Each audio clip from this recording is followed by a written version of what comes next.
Hello students, today we are going to cover one of the most important topic जो कि है section 30 of the Indian Partnership Act 1932 जो कि बात करता है minor's admission to the benefits of the partnership. तो देखिए इसके टॉपिक में ही इसका बहुत इंपॉर्टेंट जो मेन बेस है वो छुपा हुआ है कि माइनर एडमिशन तो ले सकता है पार्टनरशिप फर्म में, लेकिन केवल बेनिफिट गेन करने के लिए। अब देखिए स्टूडेंट्स, इसके लिए हम सबसे पहले बेस देखते हैं कि माइनर जो है वो उसके साथ किया हुआ हर कॉन्ट्रैक्ट वॉइड होता है।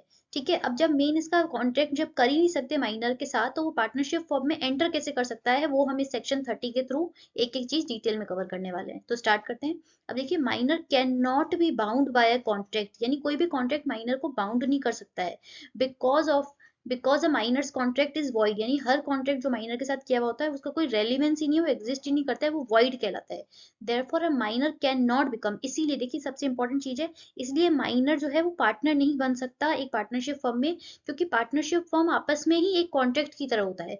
तो इसलिए वो एज पार्टनर इसमें एडमिशन नहीं ले सकता। लेकिन जो हमारा टॉपिक है वो हम देखते हैं। Though a minor can not be a partner in the firm, he can nonetheless admitted to the benefits of the partnership firm. जैसा हमने टॉपिक में ही पढ़ा कि वो केवल बेनिफिट गेन करने के लिए पार्टनर बन सकता है। तो इसके क्या प्रोविजंस होंगे वो हम आगे देखते हैं। तो यहाँ तक फर्स्ट स्लाइड से बिल्कुल क्लियर है स्टूडेंट्स कि पार्टनर के साथ क्योंकि बेसिक कॉन्ट्रैक्ट ही नहीं कर सकते, उसके साथ हर किया हुआ कॉन्ट्रैक्ट लॉ की नजरों में एग्जिस्ट ही नहीं करता, वो वाइड होता है। तो इसलिए पार्टनर जो वो माइनर होता है वो एज पार्टनर एडमिशन नहीं ले सकता, लेकिन वो क्या केवल बेनिफिट गेन करने के लिए पार्टनरशिप फर्म में एडमिशन ले सकता है।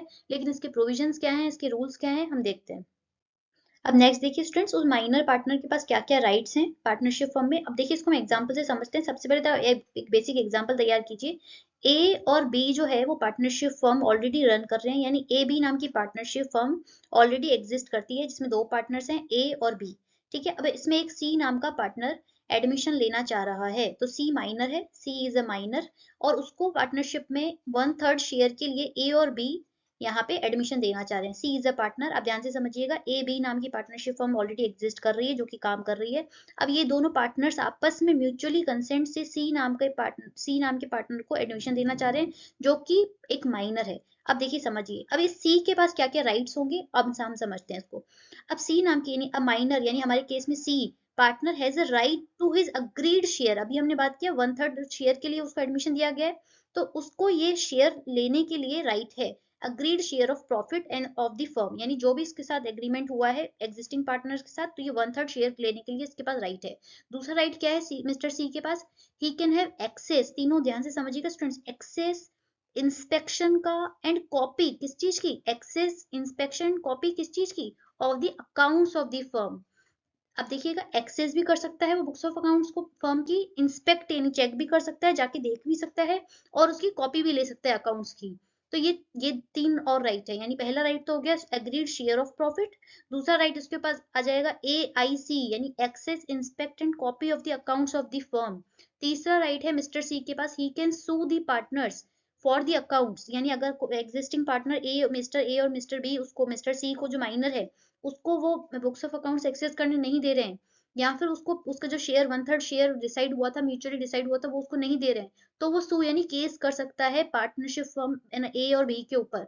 लेकिन मोस्ट इंपॉर्टेंट पॉइंट स्टूडेंट यहाँ पे ये है, आप केस एक केस स्टडी की तरह पूछा जा सकता है कि वो सू तो कर सकता है, केस तो कर सकता है, लेकिन केस करने से पहले उसको उस पार्टनरशिप फर्म से एग्जिट होना पड़ेगा। यानी देखिए, बट ओनली व्हेन, यानी वो उन एग्जिस्टिंग पार्टनर ए और बी के ऊपर केस तो कर सकता है, किस चीज के लिए, अकाउंट्स एक्सेस करने के लिए या फिर इसके पेमेंट के शेयर के लिए, ओनली व्हेन सीवरिंग यानी डिस्कनेक्ट करना यानी एग्जिट होना, severing his connection with the firm, यानी उसको पहले पार्टनरशिप फर्म से एग्जिट होना पड़ेगा, निकलना पड़ेगा, अपना उसको जो भी उसने है ना रिलेशन किया था उसको बिल्कुल एग्जिट करना पड़ेगा, उसके बाद ही जाके वो एग्जिस्टिंग पार्टनर ए और बी के ऊपर केस कर सकता है। उस पार्टनरशिप फर्म में रहते हुए वो उसको पे केस नहीं कर सकता, पहले उसको निकलना पड़ेगा, डिस्कनेक्ट होना पड़ेगा, severing his connection with the partnership firm, उसके बाद ही वो पार्टनर्स पे केस कर सकता है, दो चीजों के लिए, for the accounts and for the payment of his share. ये राइट है उसके पास। स्टूडेंट पहले हमने राइट पढ़ा, पार्टनर माइनर पार्टनर के पास पहला राइट है हिज शेयर ऑफ प्रॉफिट्स का, दूसरा राइट है उसके पास access inspect and copy of the accounts of the firm का, तीसरा राइट है कि वो एग्जिस्टिंग पार्टनर्स के ऊपर ना केस कर सकता है, सू कर सकता है for accounts and for payment of his share. लेकिन केवल यहाँ पे एक कैच है, केवल तभी जब वो केवल sewer his connection with the firm, यानी वो एग्जिट कर लेता है फर्म से, अपना रिश्ता जो है तोड़ देता है, उस फर्म के साथ, उसके बाद एग्जिट होने के बाद वो उन पार्टनर्स मिस्टर ए और मिस्टर बी पे केस कर सकता है, दो चीजों के लिए, for accounts and for payment of share.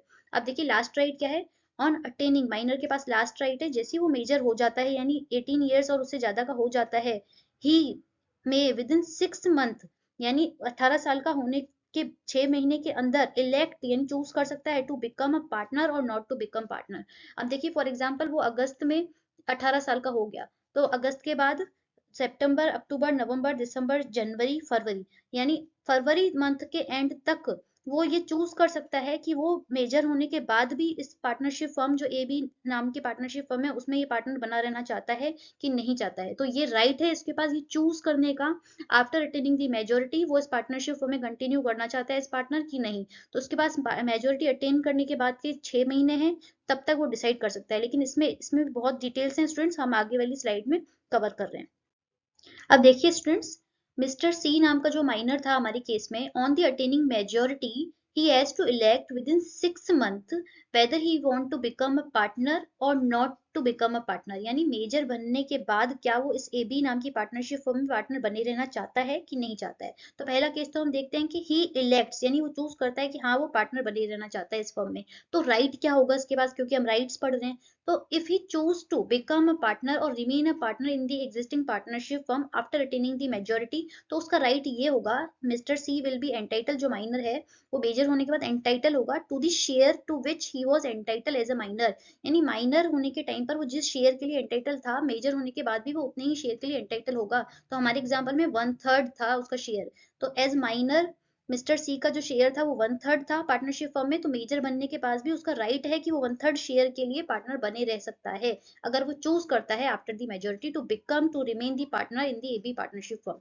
अब नेक्स्ट देखिए, अगर वो चूज नहीं करता है, उसको पार्टनर नहीं बनना है मेजर बनने के बाद, तो फिर क्या होगा, his share is not liable, यानी मेजर बनने के बाद अगर वो चूज करता है उसको इस पार्टनरशिप फर्म में नहीं और रहना है एज अ पार्टनर, तो उसका जो शेयर होगा यानी जो उसका 1/3 शेयर होगा वो किसके लिए लाइबल नहीं होगा, किसी भी फर्म के एक्ट के लिए आफ्टर दी पब्लिक नोटिस। अब इसमें क्या है, मिस्टर सी को अगर वो जैसे ही वो चूज करता है कि उसको भी इस पार्टनरशिप फर्म में एग्जिस्ट इसमें पार्टनर बने नहीं रहना है, तो वो क्या करेगा, उसको एक पब्लिक नोटिस देना पड़ेगा कि वो अब इस पार्टनरशिप फर्म का हिस्सा नहीं है, वो इससे एग्जिट करना चाह रहा है।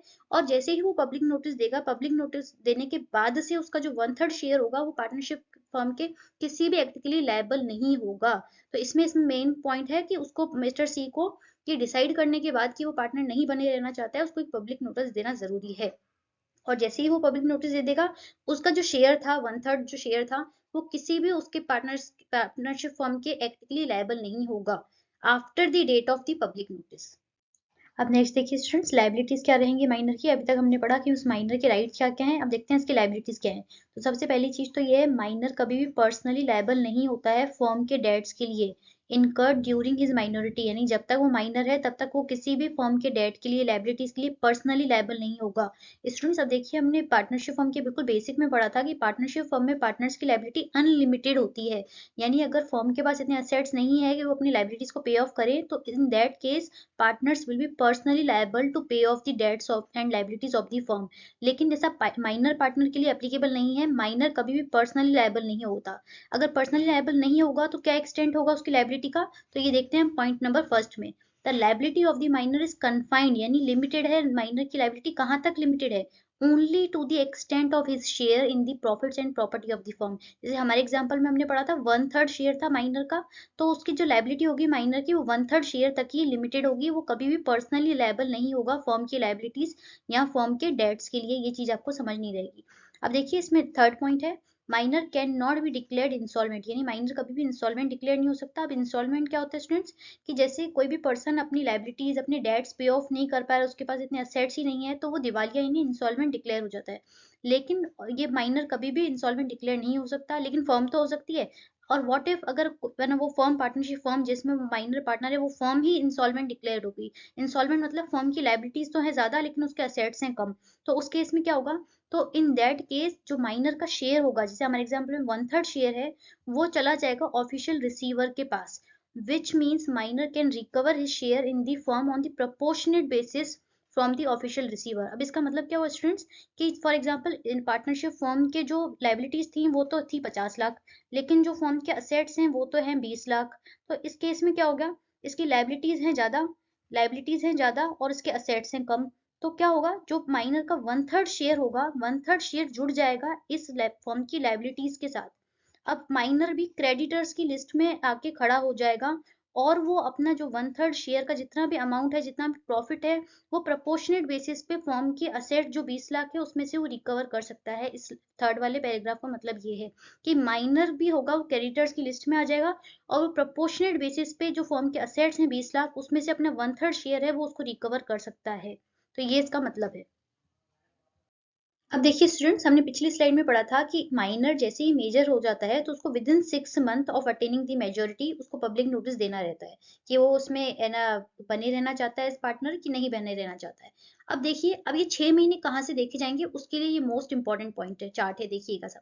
After the attaining majority with in 6 month of is attaining of is majority, यानी जब से वो मेजर हो गया है तब से 6 महीने, या फिर वेरी वेरी इंपॉर्टेंट देखिएगा, या फिर on his obtaining knowledge that he had been admitted to the benefits of the partnership, या फिर उसको जैसे ही पता चलता है कि वो किसी पार्टनरशिप फर्म में बेनिफिट्स के लिए यानी एज माइनर बेनिफिट्स के लिए एडमिट था। इन दोनों में से जो भी डेट बाद की है तब से 6 महीने देखे जाएंगे। अब देखिए स्टूडेंट्स, कई बार क्या होता है कि जो पेरेंट्स होते हैं माइनर के किसी बच्चे के, वो उसका पार्टनरशिप फर्म में फॉर दी बेनिफिट्स, ताकि उसको कुछ बेनिफिट्स मिलते रहे उस पार्टनरशिप फर्म के प्रॉफिट में से, उसकी प्रॉपर्टी में से, तो वो माइनर का नाम उस पार्टनरशिप फर्म में एज पार्टनर जुड़वा देती है फॉर दी बेनिफिट्स, केवल बेनिफिट ताकि उस माइनर को मिलता रहे। तो इस केस में क्या होता है, जो एक्चुअल में जो माइनर उस किसी पार्टनरशिप फर्म में पार्टनर है कि नहीं है उसको खुद को पता ही नहीं होता। क्यों? क्योंकि एडमिशन उसके पेरेंट्स ने कराया होता है। तो इस केस में इसलिए ये दो इसमें बाइफर्केशन दिए हुए हैं कि जो 6 महीने होंगे वो कब से देखे जाएंगे। एक तो इसमें फर्स्ट क्राइटेरिया है कि with in 6 month of is attaining majority, यानी जैसे ही वो मेजर हो गया तब से 6 महीने उसके देखे जाएंगे। और दूसरा है यहाँ पर जब से उसको पता चला कि वो किसी पार्टनरशिप फर्म में फॉर बेनिफिट्स एक पार्टनर था, तब से, तो जो भी डेट बाद की है तब से वो 6 महीने गिने जाएंगे और उस 6 महीने खत्म होने तक उसको पब्लिक नोटिस देना पड़ेगा कि वो आगे कंटिन्यू करना चाहता है इस पार्टनर कि नहीं करना चाहता है। तो ये मोस्ट इंपॉर्टेंट चीज है, ये ध्यान से समझिएगा। अब देखिए next, the minor partner has to decide whether he shall remain a partner और leave the firm where he has elected not to become partner. ये हमने पढ़ा हुआ है, उसको पब्लिक नोटिस देना पड़ेगा कि भाई वो आगे नहीं कंटिन्यू करना चाहता। And such notice shall determine his position with regard to the firm, यानी वो बताएगा पब्लिक नोटिस का मतलब होता है स्टूडेंट्स न्यूज़पेपर में या एडवर्टीजमेंट दे देना कि वो so and so partnership firm में अब पार्टनर नहीं है आफ्टर अटेनिंग द मेजोरिटी, है ना। तो ये सब चीजें उसको पब्लिक नोटिस में बतानी पड़ेगी। अगर वो पब्लिक नोटिस नहीं देता है, इसके ऊपर भी केस बन सकता है स्टूडेंट, ध्यान से समझिएगा। अगर minor after the attaining the majority, 6 महीने दो चीजों के हिसाब से देखे जाते हैं, हमने बिल्कुल पिछली पिछली साइड में देखा। तो अगर वो फेल हो जाता है पब्लिक नोटिस देने में, तो क्या होगा, after the he shall become a partner in the firm on the expiry of the said 6 month. अभी 6 महीने दो तरीके से हो सकते हैं, पिछली स्लाइड में कवर किया। तो अभी सेकंड पॉइंट का क्या मतलब हुआ, अगर वो जो मिस्टर सी था आफ्टर अटेनिंग द मेजोरिटी, जैसे ही 6 महीने उसके कंप्लीट होते हैं वो पब्लिक नोटिस देना भूल गया, तो जैसे ही वो 6 महीने खत्म हुए ऑटोमेटिकली उस पार्टनरशिप फर्म में पार्टनर बन जाएगा। अब उसके पास ऑप्शन खत्म हो गया कि वो चूज करे कि वो एडमिशन लेना चाहता है, मतलब रहना चाहता है उस पार्टनरशिप फर्म में या नहीं। अब वो ऑप्शन उसके पास खत्म हो गया, वो automatically after attaining the majority वो अपने आप उस पार्टनरशिप फर्म में पार्टनर माना जाएगा। अब देखिए स्टूडेंट, मोस्ट इंपॉर्टेंट इंटरेस्टिंग चीज देखिए। अब देखिए, जैसे ही वो माइनर जो मिस्टर सी था वो पार्टनर बन जाता है। अब देखिए दो केसेस, अब तो आपको समझ में आ जाएगा, दो केसेस में वो पार्टनर बन सकता है आफ्टर अटेनिंग द मेजोरिटी। पहला केस तो ये हो सकता है कि उसने अपनी मर्जी से ऑन हिज ओन विलिंगनेस वो चूज कर रहा है कि हाँ वो पार्टनर बने रहना चाहता है आफ्टर अटेनिंग द मेजोरिटी। या फिर दूसरा केस जस्ट हमने पिछली स्लाइड में पढ़ा है, वो पब्लिक नोटिस देना ही भूल गया तो ऑटोमेटिकली अब पार्टनर बने ही रहेगा उस फॉर्म में आफ्टर अटेनिंग दी मेजोरिटी। तो दो केसेस में जैसा भी केस हो, या तो वो खुद अपनी मर्जी से बने रहना चाहता है या फिर वो पब्लिक नोटिस देना भूल गया है इसलिए वो ऑटोमेटिकली पार्टनर बने रहेगा। तो फिर क्या होगा, अब इसके राइट्स और लाइबिलिटीज क्या होंगी उस पर्टिकुलर पार्टनर की जो माइनर की तरह एडमिशन लिया हुआ था जिसने, मिस्टर सी की। तो अब देखिए most important, he become personally liable after attaining the majority after expiry of the 6 month to the third party. अब वो पर्सनली लायबल हो जाएगा to all the acts of the firm. अब देखिए मेन इंपॉर्टेंट चीज यहाँ पर है, सिंस ही वॉज एडमिटेड, जब से वो एडमिट हुआ था पार्टनरशिप फर्म में as minor for the benefits of the partnership, तब से वो पर्सनली लायबल हो जाएगा। इसलिए ये डिसीजन माइनर को बहुत सोच समझ के लेना चाहिए आफ्टर द अटेनिंग मेजोरिटी कि वो पार्टनर बने रहना चाहता है इस फर्म में कि नहीं। क्योंकि जैसे ही वो बने रहना चाहता है, दो कारणों से, भले ही वो विलिंगनेसली अपनी मर्जी से चूज कर रहा है बने रहना, एज पार्टनर, या फिर वो पब्लिक नोटिस देना भूल गया इसलिए वो पार्टनर बना रह गया ऑटोमेटिकली, तो इन दोनों ही केसेस में वो पर्सनली लायबल हो जाएगा। कब से? जब से उसने इसमें एडमिशन लिया था एज माइनर, यानी as the benefits of the partnership. तो ये चीज ध्यान से देखिएगा इसमें। अब नेक्स्ट देखिए उसकी राइट्स और एबिलिटी क्या होंगी। His share in the property and in the profits of the firm remain the same, ये तो हमने पढ़ा भाई। जो उसका 1/3 शेयर था, जिसके राइट्स में भी था कि जो 1/3 शेयर वो एज माइनर उसके लिए था, वैसे ही मेजर बनते ही वो 1/3 शेयर के लिए उसके बाद भी वो इसमें इसका राइट है कि वो एंटाइटल होगा इस 1/3 शेयर के लिए। यानी जितना शेयर उसके माइनर के न होने के टाइम पर था, मेजर बनते ही उतने ही शेयर के लिए वो बाद में भी एंटाइटल होगा। अब देखिए सेकंड, व्हेन ही इलेक्ट, अगर वो पार्टनर नहीं बने रहना चाहता है उस फर्म में, तो फिर क्या होगा। His right and liabilities continue to the minor, यानी जो भी उसके राइट्स हैं लाइबिलिटीज हैं जब तक माइनर था, to the date of giving notice, यानी जैसे ही वो पब्लिक नोटिस दे देता है केवल तब तक ही उसकी लाइबिलिटीज होंगी, उसके बाद वो बिल्कुल भी लायबल नहीं होगा। लेकिन यहाँ पे पब्लिक नोटिस देना मस्ट है। His share shall not be liable for the any acts of the firm done after the date of notice, ये भी हमने पढ़ा हुआ है। जैसे ही वो पब्लिक नोटिस दे देगा वो बिल्कुल डिस्कनेक्ट हो जाएगा उस फर्म से, उसका कोई भी लेना देना नहीं रहेगा। He shall entitled to sue the partners for his share, जो उसका 1/3 शेयर था, अगर उसके एग्जिट होने के बाद उसको वो शेयर का प्रॉफिट या प्रॉपर्टी में ऐसा नहीं दिया जाता है, तो वो सू यानी केस कर सकता है उस पार्टनर्स पे अपने शेयर के लिए, अपने प्रॉफिट्स के लिए। It may be noted that such minor shall give notice to the registrar that he has और नॉट बिकम अ पार्टनर, यानी उसको पब्लिक नोटिस देने के साथ साथ रजिस्ट्रार्स और फर्म को भी एक नोटिस देना पड़ेगा कि वो इस पर्टिकुलर पार्टनरशिप फर्म में पार्टनर है कि नहीं है। तो स्टूडेंट्स ये था हमारा most of the most important topic section 30 of the Indian Partnership act. तो थैंक यू।